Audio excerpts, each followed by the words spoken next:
ಇನ್ನು ಇದೇ ಸಭೆಯಲ್ಲಿ ಡಿ ಕೆ ಶಿವಕುಮಾರ್ ತಮ್ಮ ರಾಜಕೀಯ ವೈರಿಗಳನ್ನು ಅಥವಾ ರಾಜಕೀಯ ಎದುರಾಳಿಗಳನ್ನು ವಿರುದ್ಧ ವಾಗ್ದಾಳಿ ಮಾಡಿದ. ಕುಮಾರಸ್ವಾಮಿ ಮತ್ತು ಯೋಗೇಶ್ವರ್ ಈಗ ತಬ್ಬಿಕೊಂಡು ಓಡಾಡ್ತಾ ಇದ್ದಾರೆ. ಒಂದೇ ಬೆಟ್ಟಲ್ಲಿ ಮಲಗಿಲ್ಲ ಅನ್ನೋದು ಬಿಟ್ಟರೆ ಮಿಕ್ಕಿದ್ದೆಲ್ಲ ಮಾಡಿದ್ದಾರೆ.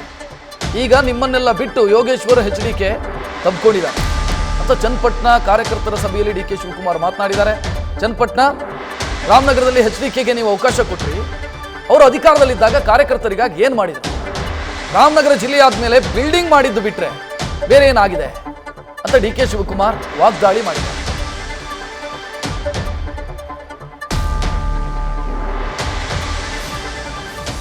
ಕುಮಾರಸ್ವಾಮಿ ನಿಲ್ಲಿಸ್ತವ್ರು ಯಾರು?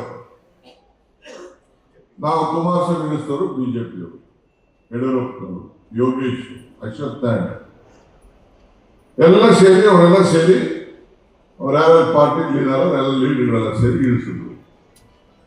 ನಿಮ್ಮನ್ನೆಲ್ಲ ಬಿಟ್ಬಿಟ್ಟು ಅವರಿಬ್ಬರೇ ಮಾಡ್ಬಿಟ್ರು, ಕುಮಾರಸ್ವಾಮಿ ಯೋಗೇಶ್ ಇಬ್ರು. ನಾವೇನ ಹೇಳಿದ್ವಾ? ನೀವೇ ಅಡ್ಡ ಹಾಕಿದ್ರ? ಏನಿಬ್ರು ಒಂದ್ ಬೆಡ್ ಮೇಲೆ ಮಲ್ಗಿಲ್ವೇನೋ? ನೀವೆಲ್ಲ ಸ್ವಲ್ಪ ಒಗ್ಗಟ್ಟಾಗಿ ಅಲ್ಲ, ಒಂದ್ ಬೆಡ್ ಅಂದ್ರೆ ಒಟ್ಟಿಗೆ ಎಲ್ಲಿಲ್ವ ಸಂಸಾರ ನಡೆಸಿದ್ರು.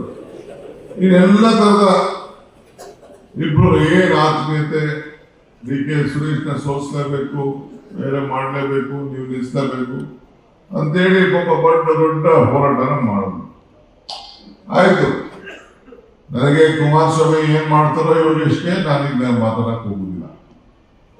ನಾನು ಬೆಳಗ್ಗೆ ಸಾಯಂಕಾಲ ಅವ್ರು ಹೆಣ ಹೊತ್ತು ನಾನು ನಮ್ಮ ಚನ್ನಪಟ್ಟಣ ಬಾಲಕೃಷ್ಣ, ಶಿವಲಿಂಗೇಗೌಡರು, ನಮ್ಮ GT ದೇವೇಗೌಡರು, ನಾವೆಲ್ಲ ಬಾಂಬೆಗೆ ಹೋಗಿದ್ದು MLA ಕರ್ಕೊಂಡು ಬರೋಕ್ಕೆ. ಕುಮಾರಸ್ವಾಮಿ ನಮ್ಗೆ ಕಳಿಸಿದ್ರು. ಅವ್ರು ಹೇಳಿದ್ರು ಅಲ್ಲಿಂದ ಫೋನ್ ಮಾಡಿ, ಯಾರೋ ನಮ್ಮ ಸೋಮಶೇಖರ್ ಗೋಪಾಲೆ, ನೀವು DK ಸೇರ್ಬಿಡಿ, ನಾವೆಲ್ಲ ಬಂದ್ಬಿಡ್ತೀವಿ ಅಂತ.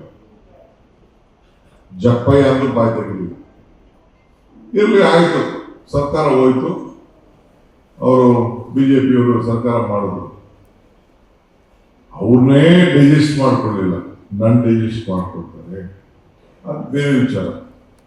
ಈಗ ಅವ್ರ ಕುಟುಂಬದ್ದು ಅವರ ತಮ್ಮನ್ನ ಡೈಜೆಸ್ಟ್ ಮಾಡ್ಕೊಳ್ಳಿಲ್ಲ, ರೇವಣ್ಣ ಡೈಜೆಸ್ಟ್ ಮಾಡ್ಕೊಳ್ಳಿಲ್ಲ, ಅದು ಅವರು ಪರ್ಸನಲ್ ವಿಚಾರ. ನಾನು ಅದಕ್ಕೆ ಮಾತಾಡಕ್ಕೆ ಹೋಗುದಿಲ್ಲ. ನ್ಯೂಸ್ ಫಸ್ಟ್ ನಿರ್ಭೀತಿಯಿಂದ ನಿಮ್ಮ ಪರವಾಗಿ.